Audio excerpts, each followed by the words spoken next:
जय श्री माता जी। उपस्थित सभी साधकों का हम स्वागत करते हैं। सामूहिक ध्यान की शुरुआत हम सामूहिकता में कुंडलिनी चढ़ाकर बंधन लेकर करेंगे।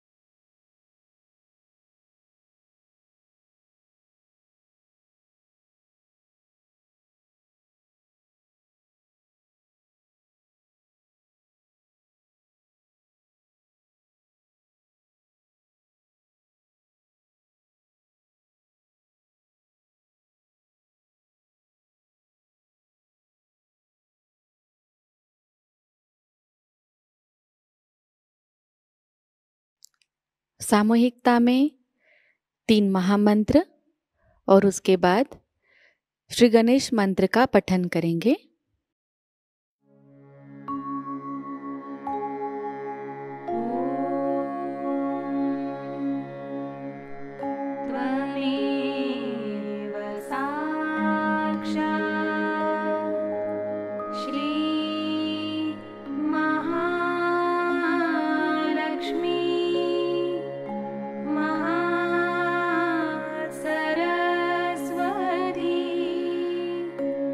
महा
परम पूज्य श्री माता जी कृपावंत होकर हमें निर्विचार अवस्था प्रदान कीजिए।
इसी निर्विचार अवस्था में हम श्री माता जी की अमृतवाणी को ग्रहण करेंगे।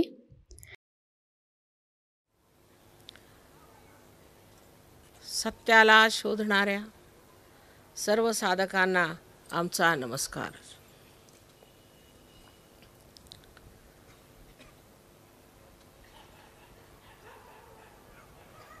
मनुष्य जीवनात काही ना काहीतरी शोधतच असतो।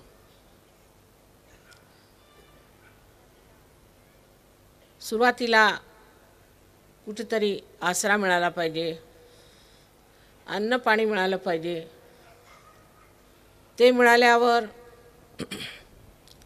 पैसा मिळवला पाहिजे, धनसंपत्ती मिळाली पाहिजे, त्यावर मग सत्ता मिळाली पाहिजे, सत्ता मिळाल्यावर त्या सत्तेच्या दमावर आणखीन किती आपल्याला श्रीमंत होता येईल, किंवा त्या सत्तेच्या दबावावर आपण किती लोकांचं दमन करू शकतो, हा एक विचार मनात आणून मनुष्य वेड्यासारखा एका शोधापासून दुसऱ्या शोधाकडे धावत असतो। हे सगळं मृगजळ आहे म्हणून संतांनी सांगितलेलं आहे, आणि म्हणून अशा शोधात तुम्ही राहू नका। पण अद्यावत अशा इकॉनॉमिक्सच्या अर्थशास्त्रात सुद्धा स्पष्ट म्हटलेले आहे की wants are not satiable in general. म्हणजे एखादी इच्छा तुमची पूर्ण झाली की लगेच दुसरी इच्छा समोर उभी राहते, आणि त्यानंतर तिसरी इच्छा तुम्हाला होते। ह्याचा अर्थ असा आहे की ह्या ज्या सर्व इच्छा आहेत त्यांच्यामुळे तुम्हाला कोणतीही तृप्ती झालेली नाही आणि आनंद झालेला आहे.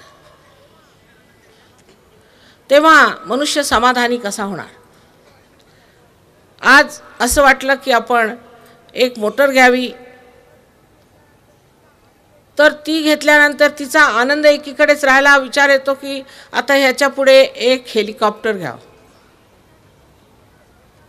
अशा रीतीने मनुष्य एका शोधापासून दुसऱ्या शोधाकडे ह्या विचारात की ह्याने मला आनंद मिळेल आणि सौख्य मिळेल जात असतो. पण ही त्याची दिशाभूल आहे. जर आपल्याला आपलं हित पाहिजे असेल खरोखर आणि स्वतःबद्दल आपल्याला थोडीसुद्धा जर काळजी असेल, तर असा विचार केला पाहिजे की ह्या इच्छेपलीकडे अशी कोणती तरी दुसरी इच्छा असलीच पाहिजे की जी इच्छा मिळाल्यावर किंवा तिची तृप्ती झाल्यावर खरोखरच आपल्याला तृप्ती वाटेल. ही अशी शुद्ध इच्छा कोणची आहे जी माणसामध्ये सुप्त अवस्थेत आहे. कालच मी म्हटलं होतं की सरसकट असे म्हणणे की परमेश्वर नाहीच किंवा ह्या पलीकडे मानवाला काहीही उच्च दशाच नाही, हे अशास्त्रीय आहे. कारण त्याबद्दल काहीच अन्वेषण न करताना मनुष्याच्याच पातळीवर प्रत्येक विचार केल्यामुळे असे आपले ठाम मत करून घेणे आणि ते लोकांसमोर प्रतिपादन करणे ही फार मोठी घोडचूक आहे. जर परमेश्वर आहे हे सिद्ध झालं आणि मानवाची एक उच्च दशा आहे हे जर सिद्ध झालं, तर मात्र ते न मानणं ही इमानदारीची गोष्ट नव्हे. तेव्हा निदान आपल्याबरोबर स्वतःबरोबर आपण इमानदारी ठेवायला पाहिजे. स्वतःबरोबर प्रतारणा करून आपल्याला कोणता लाभ होणार आहे? या कलियुगात अनेक प्रकारचे प्रकार चालू आहेत आणि ते पाहिल्यावर मनुष्य भ्रांतीत पडतो की परमेश्वर किंवा सद्गुण ह्या गोष्टी भ्रामक आहेत किंवा मानवाच्याच कल्पनातल्या दिसतात आणि तो तसं सांगतही सुटतो. हा विषय बुद्धीच्या पातळीवर हाताळण्यासारखा नाही, कारण मानवाची बुद्धी ही सीमित आहे हे आपल्याला माहीत आहे. अशी नसती तर सगळीकडे रामराज्य आलं असतं, आपण सगळे सौख्यात नांदलो असतो, काहीच भांडणं झाली नसती, कोणीच कोणाला खेचलं नसतं आणि वर्तमानपत्रातनं नेहमी आनंदाच्याच गोष्टी आल्या असत्या. पण तसं काही दिसत नाही. त्याला कारणं अशी झालेली आहेत की ह्या घोर कलियुगामध्ये अंधकार इतका जास्त वाढलेला आहे, इतकी व्यसनं वाढलेली आहेत आणि आपलं चित्त इतकं बिथरलेलं आहे की जे डोक्यामध्ये आपल्या लिंबिक एरिया म्हणून एक पोकळी आहे ती संवेदनशील राहिलीच नाही. मुळे तिला कोणत्याच प्रकारची संवेदना होत नाही. लोक मरतायत, गरिबी आहे, सगळीकडे बघतो आपण, इतक्या लोकांना त्रास आहे, पण कुणालाही त्याबद्दल काही वाटत नाही. एक कुसुमाग्रजांची जर कविता वाचली, एक कविता वाचली तर 8 दिवस झोप येणार नाही, इतकं त्या माणसाला आतून ओढल्यासारखं झालं.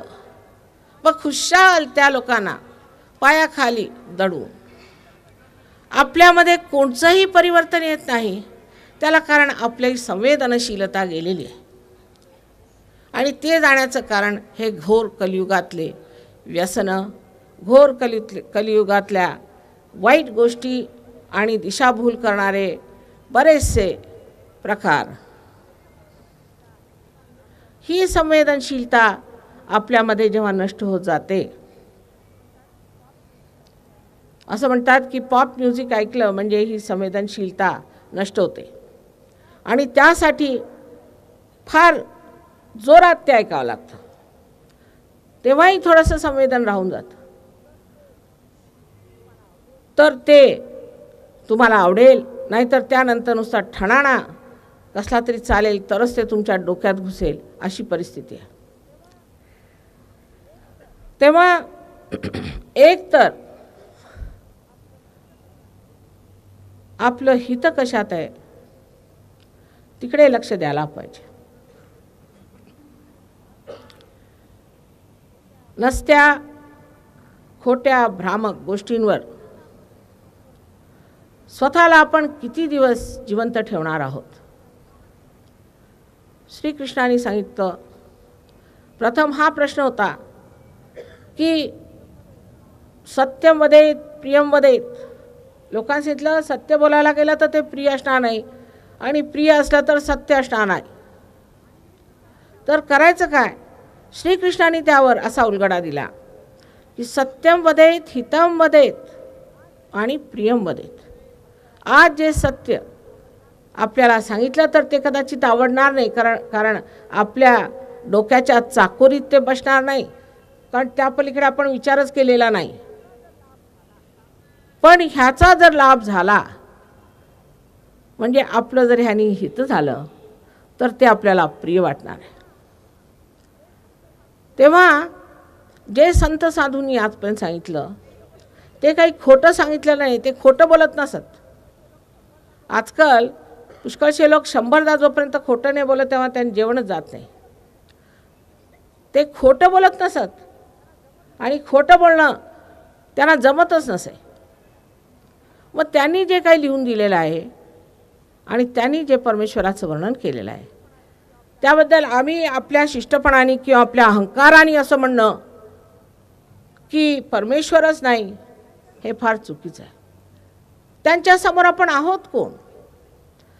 ते दारू पित नव्हते, व्यसनं करत नव्हते, लोकांना ठगवत नव्हते, लोकांचे पैसे खात नव्हते, कोणत्याच व्यभिचार त्यांनी केला नाही. अशा उच्च प्रतीच्या लोकांना आपण म्हणायचं की देवच नव्हता आणि त्यांना खोटं पाडायचं हे चुकीचं आहे.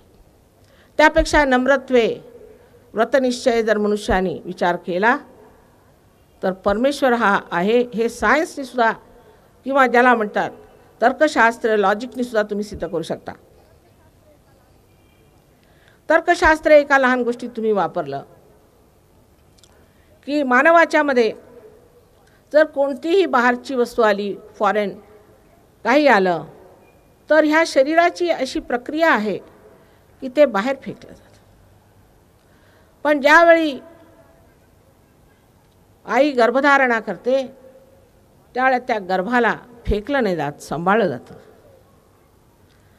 इतकंच नव्हे पण संगोपन केलं जातं अत्यंत प्रेमाने, पूर्णतः. आणि जेव्हा त्याची वेळ येते तेव्हाच ते शरीरातनं बाहेर पडतं. हे सगळं करणारा समजणारा असा आपल्या शरीरात कोण आहे जो असा व्यवस्थितपणे ह्या कार्याला करतो? झाडाची उंची एक ठराविक असते, माणसाची उंची सुद्धा एक ठराविक असते. त्याच्या शरीराचे सर्व अवयव हे एका रीतसर प्रमाणात प्रपोर्शन्समध्ये असतात.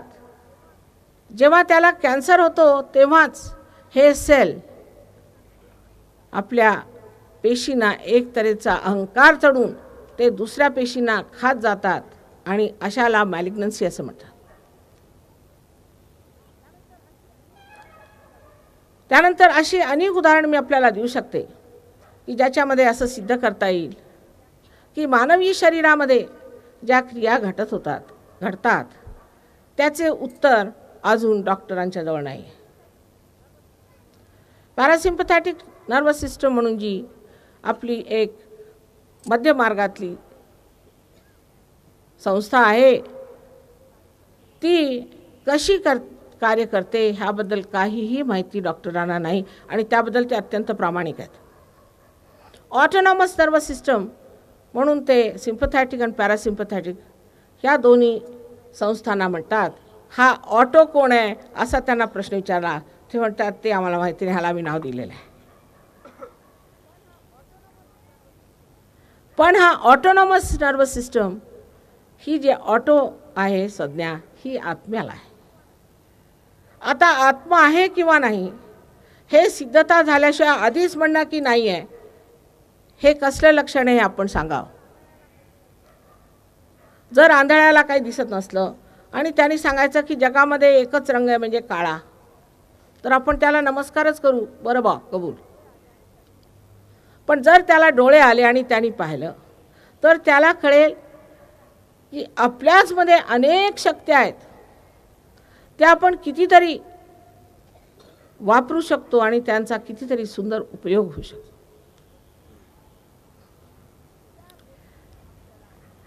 इतक्या गोष्टी आपल्याला माहीत आहेत, त्यापेक्षा जे परमेश्वरी ज्ञान आहे ते अनंत आहे म्हणतात ती गोष्ट खरी आहे. आपल्याला आश्चर्य वाटेल की नुसतं इंग्लिश भाषेतच माझी जवळजवळ आत्तापर्यंत 30,000 तरी भाषणं झाली असतील. पण अजूनही हे लोक म्हणतात की प्रत्येक वेळा माताजी काहीतरी नवीनच तुम्ही सांगता. असे अगाध आहे ते आणि अत्यंत सरळ आणि सोपं आहे. ते कसं मी सांगते.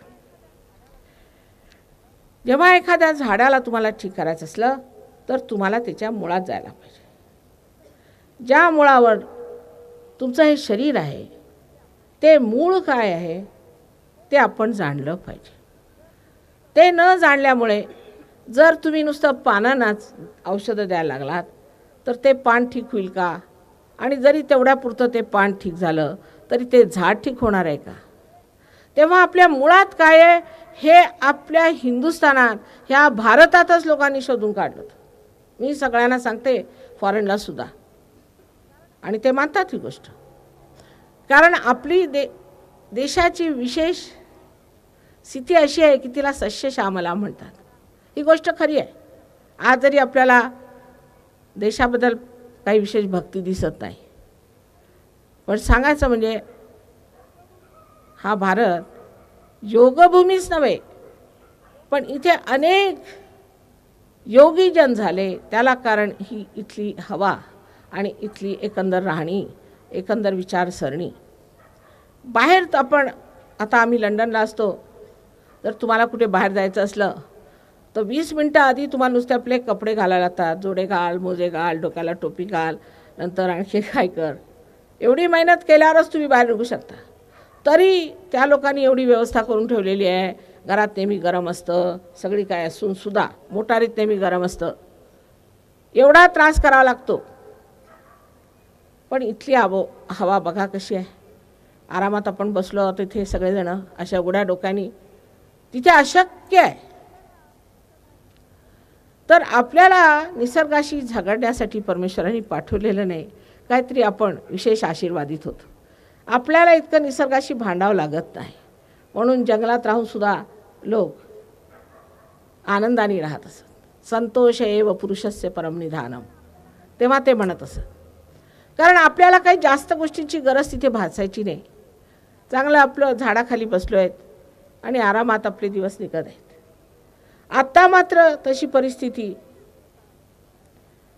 कुठेही मी पाहिलं बाहेर देशात नाही.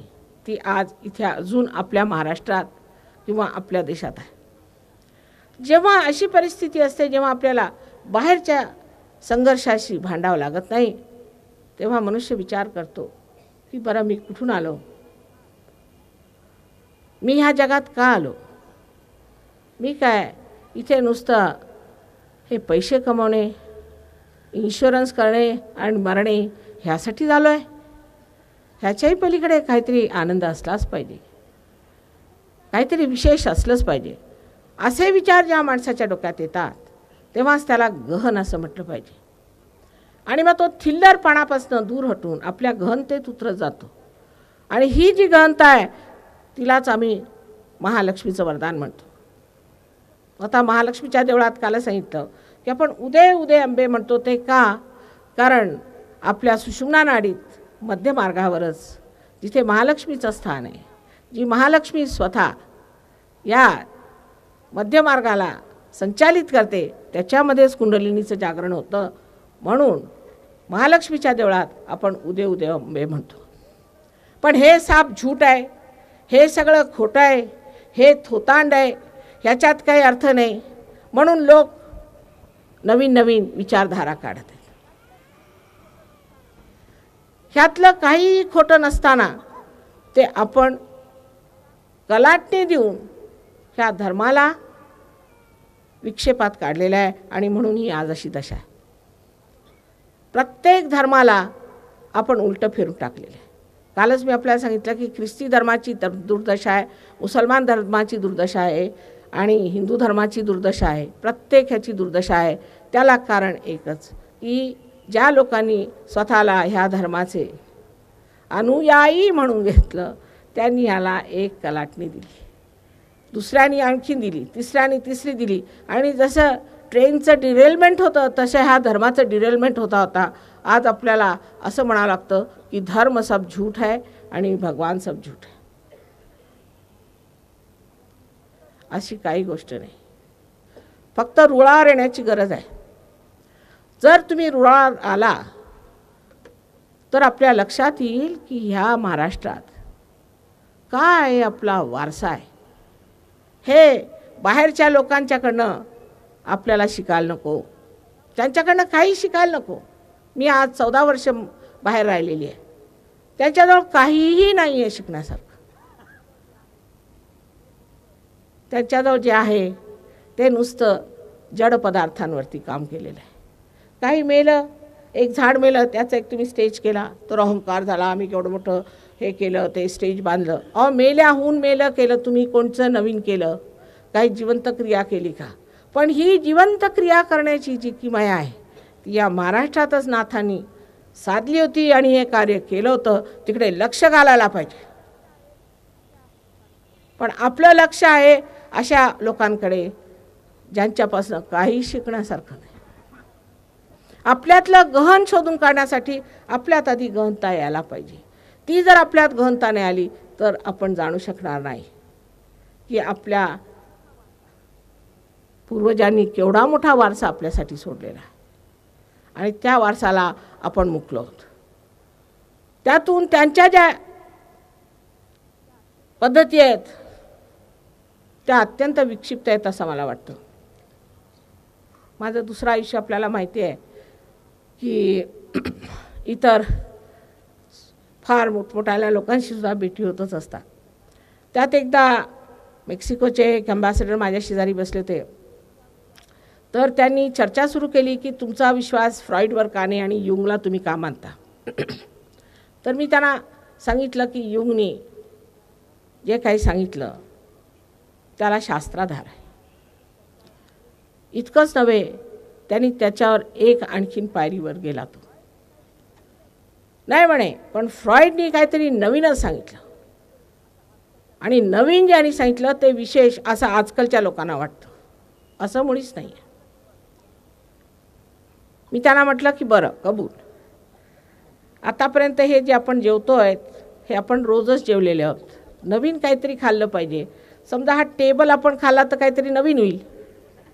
तर आपलं काय मत आहे बाबतीत? तो एकदम चुप्प झाला मनुष्य. प्रत्येक गोष्ट जी नवीन आहे ती उत्तमच असेल असं सांगता येणार नाही. एवढंच आहे की जी मागची गहनता आहे तिला प्रगल्भता आज आलेली आहे. म्हणूनच कुंडलिनीबद्दल मी आपल्याला आज सांगू शकते. हे शास्त्र अनादी काळापासून ह्या महाराष्ट्रातच काय म्हणजे मार्कंडेयाने हजारो वर्षापूर्वी याबद्दल सांगितलेलं आहे. नाडी ग्रंथामध्ये सुद्धा ह्याच्याबद्दल वर्णन आहे. ज्ञानेश्वरांनी 6व्या अध्यायात ह्याच्याबद्दल सांगितलेलं आहे. ते काय खोटं सांगितलेलं आहे का? त्यांनी जे सांगितलं की पसायदान द्यावे ते देण्याचंच आज कार्य चालू आहे. पण त्यांनी जे सांगितलं त्यात काही खरं नाही असं म्हणून जे स्वतःला बुद्धिजीवी म्हणतात त्यांना माझी नम्र विनंती आहे की बुद्धीच्या पलीकडे थोडीशी नजर घातलीच पाहिजे. जर तुम्हाला थोडीशी सुद्धा या भारताबद्दल कळकळ असेल, या देशाबद्दल कळकळ असेल, या विश्वाबद्दल कळकळ असेल आणि तुमच्यात खरेपणा असेल तर थोडीशी नजर वर करून बघितलं पाहिजे की आपल्याजवळ काय आहे आणि आपल्याला काय मिळवता येतं. आज आपण पाहिलं की ही फॉरेनची मंडळी इथे इतक्या सहजतेने शंकराचार्यांचं इतकं कठीण श्लोकाचा भाग जो की फार थोड्या लोकांनी म्हणता येतो, कारण इतका तो जलद म्हटला जातो, यांना कसं साध्य झालं. फक्त त्याला मी कालच उदाहरण दिलं आपल्याला की आपली आतली शक्ती इतकी जागृत होऊन जाते आणि त्या शक्तीमध्ये इतका प्रभावीपणा असतो की आपण कोणतीही गोष्ट अगदी सहजगत्याच आकलन करून घेतो. आजकालच्या आपल्या समाजात रागदारी किंवा संगीताबद्दल बोलणं सुद्धा कठीण काम आहे, पण हे लोक श्री आणि मारवासारखे कठीण रागसुद्धा समजतात. तेव्हा एक मात्र ह्यांनी सिद्ध झालं की जे भारतीय संगीत आहे ते आत्म्यापासून निघालेलं आहे, कारण ह्यांच्या आत्म्याचा प्रकाश ह्यांच्या चित्तात आलेला आहे. ही जी नवीन जागरणाची स्थिती आहे त्यामध्ये आपल्या हातालाच हे चैतन्य लागतं. काल इथे पुष्कळ लोकांना हे चैतन्य लागलं होतं आणि हे सगळीकडे आहे हे पण सिद्ध करता येतं. त्या उपरांत तुम्ही जेव्हा ते वापरू लागता तेव्हा आपल्या लक्षात येतं की आपल्या हाताखाली कुंडलिनी अशी फिरते, ही जिवंत क्रिया तुम्हाला दिसते आणि तिचं ब्रह्मरंध्र छेदनसुद्धा तुम्हाला दिसतं, कारण डोक्यातून सुद्धा अशा थंड थंड लहरी येऊ लागतात. असा मनुष्य निश्चिंत असतो.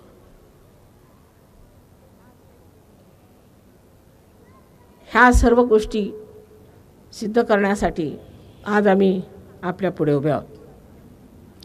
आता सांगायचं म्हणजे असं की थोडासा शांतपणे नम्रपणे विचार करावा की मी जे आपल्याला आज ज्ञान सांगणार आहे हे ज्ञान आहे किंवा नाही त्याचा पडताळा घेतल्याशिवाय भरमसाठ काहीतरी न जाणता लिहिल्यासारखं करू नये. ते पडताळून बघावं. आता आपल्यामध्ये रोग कशाने होतात, आजच प्रश्न होता, तो चांगला प्रश्न होता. आणि त्यांनी असं विचारलं की आपल्यामध्ये रोग कशाने होतात आणि ते रोग कसे नीट आपण करता. तर हे समजायला काही कठीण नाही. आपल्यामध्ये मी आपल्याला काल सांगितलं होतं की 3 शक्त्या आहेत, त्या कार्यान्वित आहेत. एक शक्ती जिला आपण इच्छाशक्ती म्हणतो, दुसरी शक्ती जिला आपण क्रियाशक्ती असं म्हणतो, आणि तिसरी शक्ती जिनी आपली उत्क्रांती झाली, ज्याने आज आपण अमेबाचे मानव झालेले आहोत. त्या 3 शक्तींनीच आपण आज मानव स्थितीला पोचलेलो. त्या पलीकडे एक चौथी शक्ती आहे, तिला कुंडलिनी शक्ती असं म्हणतात. ही शुद्ध इच्छेची शक्ती आहे आणि ती त्रिकोणाकार अस्थित आहे. कधीकधी काही साधकांच्या नाभीचक्रावर जर तणाव असला तर आपल्याला आश्चर्य वाटेल की कुंडलिनी ज्या त्रिकोणाकार अस्थिमध्ये आहे ती जशी काय एखादं हृदयाचं स्पंदन व्हावं तशी स्पंदित होते आणि तुम्हाला डोळ्यांनी दिसतं. तिचं स्पंदन तुम्हाला खालून वरपर्यंत सुद्धा दिसू शकतं जर मध्ये रुकावट असली तर. पण जर का मनुष्य सहजमार्गी असेल आपण म्हणूया, किंवा ज्याच्यामध्ये कोणत्याही गोष्टीची अतिशयता नसेल, अशा माणसाची कुंडलिनी सटकन वर जाऊन ब्रह्मरंध्र छेदते. काल आपण पाहिलंच, एक 10 मिनिटात सगळेच्या सगळे आपण ते झालं. त्यानंतर आपण विचार करू लागला तेव्हा थोडीशी कमी झाली ती संवेदना. तेव्हा ह्या 3 शक्तींच्या पलीकडे एक शक्ती आणखीन आहे, तिला म्हणतात कुंडलिनी शक्ती. ही कुंडलिनी शक्ती आपल्यामध्ये 6 चक्र आहेत वर, त्या 6 चक्रांना भेदून शेवटी ब्रह्मरंध्राला भेदते. ही 6 चक्र मेडिकल सायन्स प्रमाणे, कारण मेडिकल सायन्स काही आपल्या पाठीच्या कणामध्ये जाऊन बघू शकत नाही की या शक्तीचे जे पीठ आहेत किंवा हे एनर्जी सेंटर्स आहेत त्यांना जाऊन ते बघू शकत नाहीत. पण त्यामुळे जे बाहेर त्यांना दिसतं ते लिहितात की आपल्यामध्ये प्लेक्ससेस आहेत आणि ह्या प्लेक्ससेसना नावं आहेत. पण हे कसे कार्यान्वित होतात किंवा ह्यांचा आपापसामध्ये काय संबंध आहे वगैरे त्यांना काही माहिती नाही. तर जेव्हा ही कुंडलिनी ह्या मध्यमार्गातनं 6 चक्रे भेद करून वर येते, तेव्हा ह्या चक्रांमध्ये, ही जी चक्र आहेत ह्या चक्रांमध्ये देवता आहेत. इथेच घोटाळतात सगळे सायंटिस्ट की देवता कसे, आम्ही देवताला मानत नाही. तुम्ही कशालाच मानत नव्हता पूर्वी. तुम्ही हे तरी मानत होता का की घर्षणाने आग तयार होते, हे सुद्धा मानत नव्हता. ते सिद्ध झाल्यावरच मानू लागलात ना. प्रत्येक गोष्ट सिद्ध झाल्यावरच मानू लागले. आता आमच्या आजीला लोकांनी सांगितलं की लोक चंद्रावर पोचले, तर ती म्हणे की नाही आम्ही मानत नाही. असं कसं शक्य आहे, चंद्रावर कसे गेले? फोटो दाखवला तर ती म्हणते नाटक आहे. आता आपण अजून त्या आजीच्याच डोक्याने जर चाललो, जी अद्यावत गोष्ट तिला न बघता आपण त्याच जुन्याट पद्धतीने त्याच्याकडे बघितलं, तर सायन्समध्ये हे लक्षात येणार नाही. कारण ही गोष्ट सायन्सच्या पलीकडची आहे, सायन्सच्या वरचं सायन्स आहे. तेव्हा ह्या देवता म्हणजे आपल्या उत्क्रांती काळातले एक एक पाऊल आहे. आणि जेव्हा ह्या देवता जागृत होतात, तेव्हा जर समजा ही कुंडलिनी अशी मध्यमार्गात आहे, इथे हे लेफ्ट आणि राईट ह्या दोन आपल्या इडा आणि पिंगला नाड्या आहेत, ज्यांनी दोन्ही सिम्पथॅटिक नर्वस सिस्टम म्हणतात. आणि मधोमध मध्यमार्ग आहे. मध्यमार्ग ह्याला आपण सुषुम्ना नाडी म्हणतो, पण डॉक्टर ह्याला पॅरासिम्पथॅटिक नर्वस सिस्टम म्हणतात. तर जेव्हा ह्या जो कोणी साधक असेल त्याची जेव्हा इच्छा अति होते, तेव्हा डावीकडची बाजू चालू होते आणि ती अशी हटल्यामुळे इथे ही पोकळी खराब होते. दुसरा जर एखादा मनुष्य जर असा विचार करेल की मला पुढे काय करायचं आहे, मला हे कार्य करायचं आहे, मला ते कार्य करायचं आहे, सारखा त्याचा असा विचार चालू असेल, त्याला आपण अतिकर्मी म्हणतो, ज्याला कृष्णा सांगितलं अतिकर्मी नसला पाहिजे, त्याची ही राईट साईड उजवीकडे अशी जास्त जाऊन त्याने सुद्धा मध्यमार्ग बंद होतो. तर कोणत्याही अतिशय गोष्टीला गेल्यामुळे हे चक्र जे मधोमध आहे ते चक्र विस्कळीत होतं आणि त्या विस्कळीतपणामुळेच आपल्याला रोग होतात.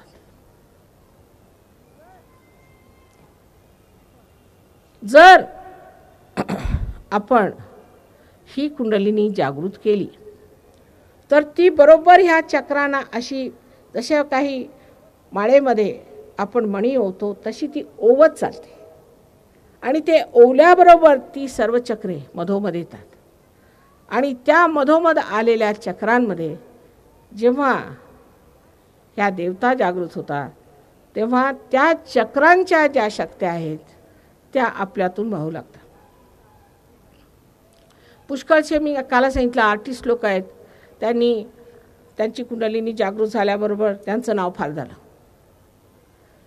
पेंटर्स आहेत, आर्किटेक्ट्स आहेत, कुठल्या कुठे पोचले. लक्ष्मी तत्व जागृत झाल्याबरोबरच मनुष्य समाधानी होतो आणि त्या समाधानात तो अशा रीतीने कार्य करू शकतो ज्याच्यामध्ये तणाव नाही, ज्याच्यामध्ये राग नाही, ज्याच्यामध्ये द्वेष नाही. आणि तो लोकांना इतका आकर्षित करतो की त्याचं कार्य अत्यंत उत्तम होतं. त्याशिवाय त्याची बुद्धी इतकी तल्लख होते की तो जे कार्य करतो ते अप्रतिम असतं. आता ह्या सर्व गोष्टी आपल्यामध्ये घडतात. आपल्याला काल सांगितलं की लंडनला इतके अनएम्प्लॉईड आहेत, पण जेवढे सहयोगित आहेत त्याच्यामध्ये एकसुद्धा अनएम्प्लॉईड मिळणं कठीण. कारण सहयोगामध्ये आल्याबरोबरच मनुष्य आपल्या एका विशेष शक्तीला प्राप्त होतो. पुष्कळ लोकांनी कविता करायला सुरुवात केली. माझे धाकटे भाऊ हे चार्टर्ड अकाउंटंट आहेत आणि त्यांना कवितेचं आणि त्यांचं फार वेड असायचं. लहानपणी शाळेत असताना मी त्यांचे मराठी निबंध लिहून द्यायचे आणि आता इतकी सुंदर कविता करतात, त्यात उर्दूमध्ये कव्वाली करतात. आणि आश्चर्याची गोष्ट आहे की त्यांना उर्दू कशा शिकतात काही माहीत नाही. मला तरी उर्दू थोडं माहिती आहे, कारण माझे वडील 14 भाषेमध्ये पारंगत होते, म्हणून मला उर्दूचं थोडं ज्ञान आहे. पण ह्या गृहस्थाला इतकी उर्दूची म्हणजे संबंध, त्याची ओळख पटलेली आहे. एक एक शब्द तो इतका सुंदर वेचून वापरतो की मोठमोठाले कवीसुद्धा समोर बसतील तर म्हणतील की हे तुम्हाला कळलं कसं. त्यांच्या कविता त्यांनी आता एक कव्वाली लिहिली होती. त्या कव्वालीत आपल्याला आश्चर्य वाटते. मी सांगितलं तर लंडनला त्यांचे प्रोग्राम झाले, हे सगळे आले होते लंडनला. तर इंग्लिश लोक की ज्यांना हसणं म्हणजे कठीण काम, त्यांना सर्टिफिकेट जरा दिलं की आता हसा आणि गुदगुद्या केला तरी हसत नाहीत. ते लोक उठून नाचू लागले व्यवस्थित आणि इतके रंगले, शेवटी मला सांगावं लागलं आता बस करा म्हणून. पण तिथले जे व्यवस्थापक होते त्या कॉमनवेल्थ असोसिएशनचे, ते सुद्धा नाचू लागले आनंदाने आणि त्या तालात बद्ध झाले. आणि समजेना त्यांना काय करावं. इतक्या आनंदाच्या डोही जे म्हणतात ते बघून मला वाटलं की बघा कुठल्या कुठे ही उर्दू भाषा ती कोणालाही समजत नाही आहे तिथे. नंतर आपले ताल आणि आपले स्वर, त्याच्यावर ह्या लोकांनी तालबद्ध इतकं सुंदर नृत्य सुरू केलं. आणि अकस्मात मी काही सांगितलं नाही नाच करा, किंवा त्यांनी जन्मात तसा नाच केलाही नसेल, इतका तालात अगदी घुमत होते. आणि त्यानंतर म्हणाले की आता दिवसाचा संबंध श्रम परिहार झाला. इतकं नाचल्यावर ते कुणालाही पाय दुखायचे, पण उलटं यांचं. तर अशा रीतीने माणसाची जी वास्तविक आतली शक्ती आहे ती जागृत झाल्यामुळे त्याची बुद्धीसुद्धा अगदी तल्लख होऊन जाते. आता ही जी 6 चक्र आहेत, ही एक सगळ्यातलं पहिलं जे चक्र आहे त्याला आम्ही मूलाधार चक्र असं म्हणतो, ते कुंडलिनीच्या खाली आहे. हे सुद्धा एक समजण्यासारखी गोष्ट आहे की त्यावरती श्री गणेशाचं स्थान आहे. श्री गणेश म्हणजे काहीतरी जानवर आहे आणि असं आहे तसं काही बोलले, त्याचा अर्थ असा आहे की त्यांना अक्कल कमी आहे. उलट ते बघू इच्छित नाही काय श्री गणेश. श्री गणेशाचं स्थान आहे. श्री गणेश हा म्हणजे चिरंजीवी बालक आहे. त्याला अहंकार म्हणून नाहीच, आणि त्याशिवाय त्याच्यामध्ये कोणतेच कुसंस्कार नाही, ते पावित्र्य आहे नुसतं. आता ते आहे की नाही हे कसं सिद्ध करायचं. तर जर कुंडलिनी जागृत नाही झाली तर ह्या लोकांना सुद्धा गणपतीचं नाव घ्यावं लागतं. हे योगीजन जे बाहेरचे, त्याने गणपतीचा ग नाही पाहिलेला, तेव्हा कुंडलिनी उठणार. गणपतीच्या परवानगीशिवाय कुंडलिनी उठणार नाही पुष्कळ लोकांची, कारण ह्यांचा गणपती झोपलेला असतो, ह्यांच्याकडे नैतिकताच नाही आहे. तेव्हा तो गणपती जागृत करावा लागतो. आता लोक म्हणतील की माताजी हे जे सगळे गणपती आहेत तिथे अष्टविनायक, हे खरं आहे की नाही. अगदी खरं आहे, अक्षरशः खरं आहे. ते ह्या लोकांना विचारायचं. हे जाऊन बघतात, त्याच्यातनं चैतन्य येते. ते तुम्हाला लागायचं नाही हाताला, कारण तुम्हाला ते संवेदन नाही आहे. आणि हे सगळे जे गणपती पृथ्वी तत्वात आले त्याबद्दल बायबलमध्ये सुद्धा लिहिलेलं आहे. मीच म्हणते अशातली गोष्ट नाही की जे काही आकाश तत्वानी आणि पृथ्वी तत्वानी बनवलेलं आहे त्याच्या प्रतिमूर्ती करून त्या पूजायच्या नाहीत. म्हणजे मग कोणी माणसाने त्याचा एक गणपती करून आणला. आता आपल्याकडे गणपतीचे जे प्रकार चालू आहेत ते आपण पाहिलेलेच आहेत. साक्षात पावित्र्यासमोर लोक दारू पिऊन धिंगाणा करतात. ह्यावेळेला चांगलाच पाऊस पडला, हे बरं झालं एका अर्थाने. अशा रीतीने परमेश्वराचा उपमर्द करणे हे सुद्धा एक तऱ्हेचं धीटपण आहे. म्हणजे आधी परमेश्वर नाही म्हणून काढून ठेवायचा, वाटेल तसं वागायचं. मग गणपती कशाला बसवता तुम्ही? आणि तिथे जाऊन मग ओपनिंग सेरेमनीला सगळे लोक पोचतात. आळंदीला ओपनिंग सेरेमनीला सगळे पोचतात. अहो, जर तुमचा देवावर विश्वास नाही तर तुम्ही कशाला हे धंदे करता? हा गणपती जो आपल्यामध्ये आहे तो मूळाधारात बसलेला आहे. मूळाधार हे चक्र कुंडलींच्या खाली आहे आणि मूळाधार आपण म्हणू तर ते म्हणजे त्रिकोणाकार अस्थी आहे, त्याच्यात कुंडलींचा वास आहे, ती गौरी आहे आणि त्याच्या खाली हा गणपती बसलेला आहे. तो बघतो ज्यावेळेला कुंडलिनी जागृत होते त्यावेळेला बरोबर कळतं की हा मनुष्य कसा आहे, ह्याची नैतिकता कोणत्या पातळीची आहे. अर्थात सांगायचं म्हणजे आपलं की भारतीयांमध्ये गणपती खुश आहे. गणपतीचा त्रास भारतात मला फार कमी दिसला. लोक पवित्र आहेत, विशेषतः महाराष्ट्रात गणपतीचं फार वरदान आहे. पण त्यावरून एक गोष्ट सिद्ध होते की गणपती हा कुंडलिनीच्या खाली आहे, म्हणे कुंडलिनीचं भेदन हे गणपतीच्या वर होतं. म्हणजे गणपती जो आहे त्याचं जे चक्र आहे ते पेल्विक प्लेक्सस त्याचं चालन करतं आणि ह्या पेल्विक प्लेक्ससला 4 पाकळ्या आहेत, म्हणून चत्वारी म्हणतात त्याला. 4च आहेत म्हणजे सायन्समध्ये सुद्धा. आणि त्यापासून सगळं जे काही विसर्जित व्हायचं ते होत असतं. तेव्हा जे असे लोक म्हणतात की कुंडलिनीचं जागरण किंवा परमेश्वराची प्राप्ती ही लैंगिक कार्याने होते, हे म्हणजे सपशेल परमेश्वराचं आणि पावित्र्याचं पूर्णपणे विडंबन आहे.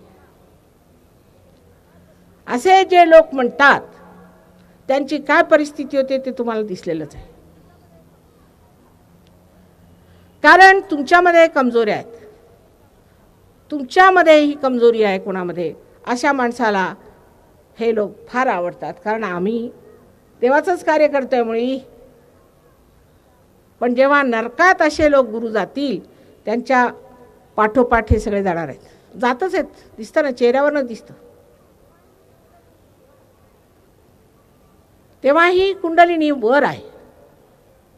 लक्षात घ्या, परमेश्वराची जी व्यवस्था आहे ती अत्यंत सुंदर आहे. त्याच्यासारखा योजक कुठेच नाही म्हणा. युंग म्हणून एक फार मोठा सायकॉलॉजीचा फार मोठा एक तत्ववेत्ता झाला आणि तो आधी फ्रॉइडचा शिष्य होता, पण त्यांनी मग फ्रॉइडला सोडून टाकला आणि त्याच्या विरोधात गेला. आणि त्याच्या ऑर्गनायझेशननी मला अमेरिकेला त्याच्या चेअरमनी मला बोलवलं भाषण द्यायला. तर मी म्हटलं बाबा युंगला काही मी वाचलं नाही. तर नुसतं त्याचं पुस्तक पाहिल्यावर मलाच कळलं की युंग जरी आत्मसाक्षात्कारी होता तरीसुद्धा त्याच्या ज्ञानात थोडी कमी होती. आणि म्हणून त्यांनी एक फार मोठी चूक केली. त्यांनी असं दाखवलं की तुमचं चेतन मन, कॉन्शियस माइंड, त्याच्या खाली सुप्त चेतन मन आहे आणि त्याच्या खाली सामूहिक चेतन आहे. आणि म्हणून जर सामूहिक चेतनेला तुम्हाला जायचं असलं तर तुम्हाला सुप्त चेतन मन, अनकॉन्शियस माइंडमध्ये जायला पाहिजे किंवा सबकॉन्शियस माइंडमध्ये जायला पाहिजे. ही फार मोठी घोडचूक आहे. जर आपल्याला समजा एरोप्लेनला जायचं असलं तर दोन्हीकडे रस्ते असतात, काय आपण सगळ्यांच्या सामानावर चढून लोकांच्या डोक्यावर चढून काही जात नाही. आणि परमेश्वर हा योजना करणारा इतका सुंदर आहे की त्यांनी डावीकडे आणि उजवीकडे अशी व्यवस्था करून डावीकडे संबंध सुप्त चेतन मन आणि उजवीकडे ज्याला सुप्राकॉन्शियस म्हणतात किंवा ज्याच्यापासून आपला अहंकार बनतो अशी जी क्रियाशक्ती आहे, ज्याला आपण म्हणू की भविष्यकाळ, अशा रीतीने दोन्ही मन दोन्हीकडे अशी व्यवस्थित ठेवली आहेत आणि मध्यमार्ग मोकळा ठेवलेला. त्या मध्यमार्गातूनच कुंडलिनी वर जाते. तेव्हा सबकॉन्शियस माइंडमध्ये जायला पाहिजे, सुप्त चेतनात जायला पाहिजेत, भूतासारखं फिरलं पाहिजे, भूत झाले पाहिजेत, नंतर जाऊन स्मशानात बसलं पाहिजे. हे सगळ्या वेड्या कल्पना आहेत. इथे सुद्धा प्रत्येक देवीच्या देवळात ह्या बायका भूत बनून नाचतात आणि आपण जाऊन त्यांना टिळे लावून काय म्हणे देवी आली. अहो, देवीला काही अक्कल आहे की नाही? या मोलकर्णीच्या अंगात आला. सगळी भूत आहेत नुसती. आणि तुम्ही त्यांनाच टिळे लावता. देवीला ओळखायचं असलं तर तिच्या कार्यावरून ओळखलं पाहिजे. अशा प्रकारचे हे जे आपल्यामध्ये एक अज्ञान आहे आणि जो एक धर्मभोळेपणा आहे, त्यामुळेच परमेश्वराचं नाव खराब झालेलं आहे. सहयोग म्हणजे डोळस श्रद्धा आहे. जे मिळवलं आहे, जे दिसतं आहे, जे पाहिलं आहे, जे साक्षी रूपाने जाणलेलं आहे, ते सहयोगात जाणलं जातं. तेव्हा एक फार मोठी गोष्ट आहे की कुंडलिनी ही तुमच्या पावित्र्याच्या दमावर उभी राहते. ज्या माणसाला पावित्र्य नसेल त्याची कुंडलिनी जागृत करणं फार कठीण आहे. आता तुम्ही जर म्हणाल की माताजी तुम्ही हिटलरला आत्मसाक्षात्कार द्या, तर मी म्हणेन मला क्षमा कर. म्हणजे अशी माणसं त्यांनी आपलं असं आयुष्य बांधूनच घेतलेलं असतं की टप्प्याटप्प्याने जाऊन नरकात असं जाऊन बसायचं की तिथून निघालंच नाही पाहिजे. पण ज्या लोकांना आपल्या आत्मिक उन्नतीची गरज आहे आणि जे असा विचार करतात की ह्याच्या पलीकडे काहीतरी आमच्यामध्ये विशेष असलंच पाहिजे, आमच्यामध्ये काहीतरी विशेष शक्ती असलीच पाहिजे, आणि जे सत्याला धरून या बाबतीत येतात त्यांच्यासाठी सहयोग हा मार्ग आहे. आता त्याच्यावरची जी चक्र आहेत त्यातलं एक स्वाधिष्ठान चक्र फार जरुरी आहे. ते मी समजावून सांगते. सगळी चक्र आता सांगू शकत नाही, पण ते जर समजून घेतलं तर किती रोग स्वाधिष्ठानाने होतात दुसऱ्या चक्राने ते पाहिलं पाहिजे. ह्या स्वाधिष्ठान चक्रापासून जो प्लेक्सस उत्पन्न होतो आणि चालवला जातो त्याला अओर्टिक प्लेक्सस असं म्हणतात मेडिकल टर्ममध्ये. आता ह्या स्वाधिष्ठान चक्राचं कार्य म्हणजे आपलं जे लिव्हर आहे यकृत, नंतर स्प्लीन, त्याशिवाय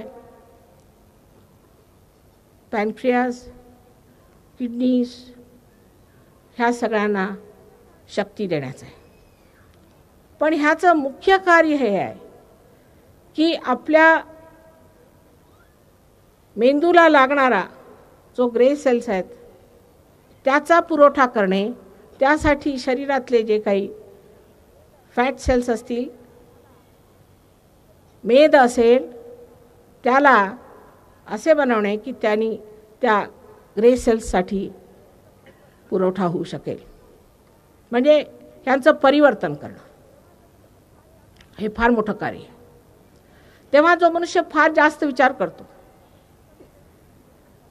जो नेहमी पुढचा विचार करतो, आता पुष्कळ मंडळी इथे बसले असतील त्याचा विचार करतील आता बस मिळेल की नाही, मग ट्रेन मिळेल की नाही, मग उद्या काय करायचं. बसले इथे आहेत, लक्ष सगळं उद्याकडे, उद्या मला हे पत्र लिहायचं आहे, असा जे लोक विचार करत असतात उद्याचा, ते वर्तमान काळात उभे नाहीत. आणि वर्तमान काळ ही वस्तुस्थिती आहे.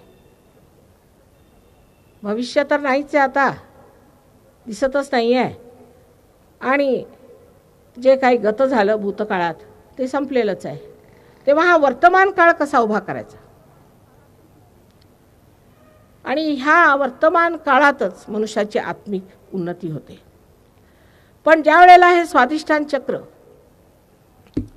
नेहमी पुढचाच विचार करत असतं त्यावेळेला ही जी क्रिया की आपले मेद त्यांचं परिवर्तन करून ब्रेनसाठी किंवा मेंदूसाठी त्याचा पुरवठा करणे, हीच एक क्रिया सुरू झाल्यामुळे बाकीचं सर्व कार्य त्याचं शिथिल होऊन जातं. म्हणून अशा माणसाला लिव्हरचा त्रास होतो. लिव्हरचा त्रास झाला म्हणजे त्याच्या अंगात खूप गरमी येते. त्याने ज्या माणसाच्या अंगामध्ये लिव्हरचा त्रास असतो ते त्याला कळायचं नाही मरेस्तवर, डॉक्टरला तर मुळीच कळत नाही त्या बाबतीत.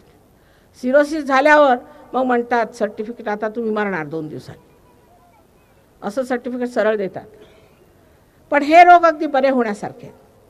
त्या गरमीमुळे आपल्यामध्ये जो कफ आहे, फ्लेम आहे, तो वितळतो. त्यामुळे माणसाला दम्याचा रोग होऊ शकतो, त्याला सर्दी होऊ शकते, कारण त्याचा फ्लेम वितळलेला आहे आणि सारखी त्याला सर्दी राहणार. सहयोगामध्ये इतका सोपा इलाज आहे त्याला. पुष्कळ लोकांचे दमे ठीक झालेले आहेत. जे लोक पुढचा जास्त विचार करतात त्यांनाच डायबिटीज होतो. आपल्या खेडेगावात गेलं म्हणजे त्यांना असं वाटतं की जर साखरेमध्ये असा चमचा सरळ लंबरूपाने उभा नाही राहिला तर आपण त्यांना बरोबर साखर दिलेली नाही. आणि म्हणून त्या लंबरूपाने उभा करून इतकी त्याच्यात साखर होतात आणि खूप पितात. त्यांना कधी डायबिटीज म्हणून कधी होत नाही. त्यांना डायबिटीज म्हणून माहीत नाही. फक्त पांढरपेशे लोकांना खुर्चीवर बसून जे लोक पुढचा विचार प्लॅनिंग बिनिंग करत बसतात ते प्लॅन चालतच नाहीत म्हणा. त्याची दुर्दशा आपल्याला माहिती. आणि नसतंच विचाराचे डोंगर उभे करतात त्यांना डायबिटीज होतो. आणि असा डायबिटीज ठीक होत नाही म्हणून साखर सोडावी. पण डायबिटीज काही ठीक झालेलं नाही. साखर सोडली म्हणजे एवढंच की त्याचे जे सिम्पटम्स आहेत ते पुढे येणार नाहीत, पण डायबिटीज असतोच तिथे. अशाच लोकांना आईने विचारलं ब्लड कॅन्सरविषयी. उठल्याबरोबर आधी वर्तमानपत्र वाचलं झालं. मी कधीही सकाळी वर्तमानपत्र वाचत नाही. कधी त्याच्यात चांगलं असेल असं नाही. उघडल्याबरोबर 8-10 तिकडे मेले, 15-20 तिकडे मारले गेले, तिकडे काय ते भयंकर झालं. इतके भयंकर गोष्टी जर तुम्ही संवेदनशील असाल ना तर तुम्हाला ती भोवळी. पण लोक संवेदनशील नाहीत म्हणून ते वाचू शकतात. भयंकर प्रकार त्या वर्तमानपत्रांचा पाहिलं तर आश्चर्य वाटतं की हो कुठेतरी काही चांगलं झालंच नाही का. सगळीकडे काही ना काहीतरी झालंच पाहिजे भयंकर. तेव्हा सकाळीच वर्तमानपत्र वाचल्याबरोबरच मनुष्याला धसका बसतो. त्याच्यानंतर मग कुणी लोक तर 8-8 वर्तमानपत्र वाचतात. बापरे. त्याच्यानंतर मग ती वर्तमानपत्र वाचून झाल्यावर मग घाईघाईनी कसं तरी आंघोळ करायची, काहीतरी हरिनाम वगैरे घ्यायचं ओरडत ओरडत. त्यानंतर बायकोवर ओरडत ओरडत कसं तरी तोंडात काहीतरी कोंबून मोटारीत बसायचं, नाहीतर गाडीवर बसायचं. रस्त्याने सगळ्यांना शिव्या देत जायच्या, कारण रस्त्याने नेहमी गर्दी. हे जे माणसाचं आजचं जीवन आहे. आणि तिकडे भीती की आता तिथे ऑफिसला पोचायचं, उशीर झाला तर कसं होणार.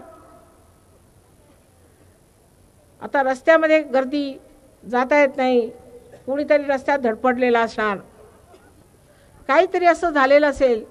तिथे ऑफिसमध्ये गेल्याबरोबर तिकडे जो कोणी असेल तुमचा मोठा अधिकारी, तो रात्री दारू पिऊन जिंकला असल्यामुळे सकाळी ओरडायला सुरुवात. कोणाचं डोकं ताळ्यावर नाही. अशा परिस्थितीत ब्लड कॅन्सर होतो. तो कसा. मी आपल्याला आधी सांगितलं की मधोमध हे चक्र आहे. आता ह्या चक्राला जर तुम्ही सारखं असं असं असं असं कराल आणि सारखे धक्के द्याल तर जे आपल्यामध्ये स्प्लीन आहे त्या स्प्लीनचं एक कार्य असतं की कोणतीही अशी एमर्जन्सी आली तर त्यासाठी रक्ताचा पुरवठा करणे. म्हणजे आता तुम्ही समजा जेवत असले आणि जेवत असताना तुम्ही धावा लागला की पोटात दुखतं, ती तुमची स्प्लीन आहे, ती लगेचच स्पंदनाने आपल्याला रक्ताचा पुरवठा करते. पण जो मनुष्य असा वेड्या पिसासारखा वागतो,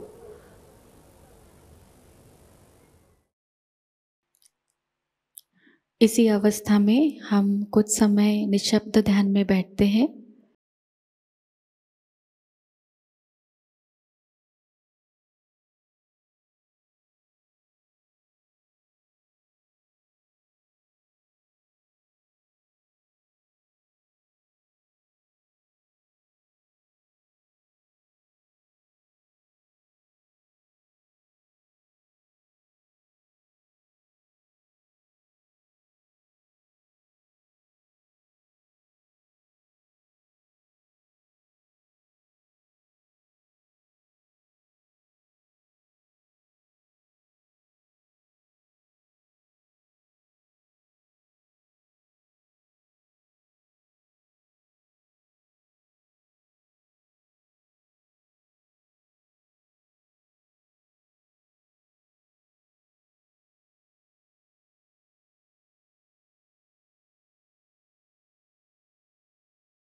परम पूज्य श्री माता जी, आपकी परम कृपा में हम सदैव सामूहिकता से जुड़े रहकर आपके श्री विराट और श्री विराटांगना स्वरूप के आशीर्वाद को प्राप्त करें। हम सदैव निरानंद अवस्था को प्राप्त करें।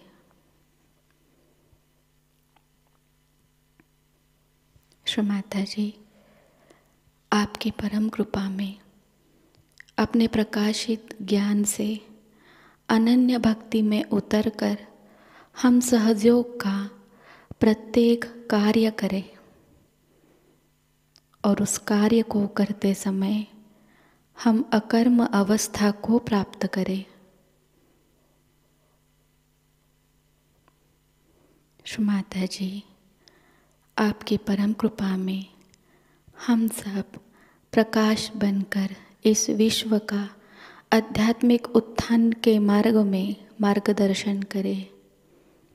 कृपावंत होकर हम सबको कुशल संभाषण, दैवी कूटनीति, प्रभावी व्यक्तिमत्व और विवेक प्रदान कीजिए।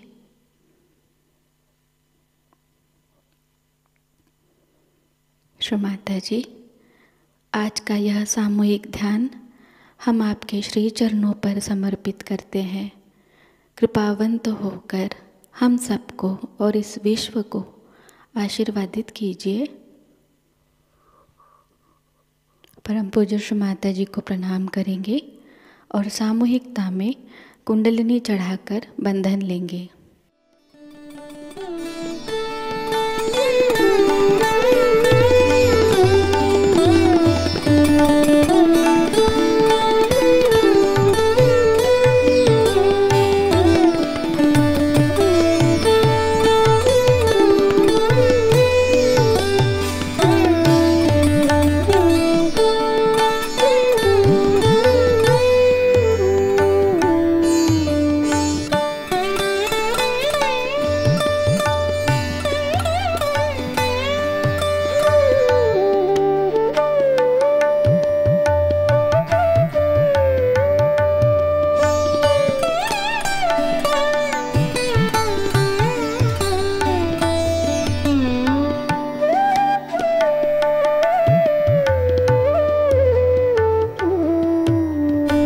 आज का यह ध्यान सत्र यहीं पर संपन्न होता है। जय श्री माता जी।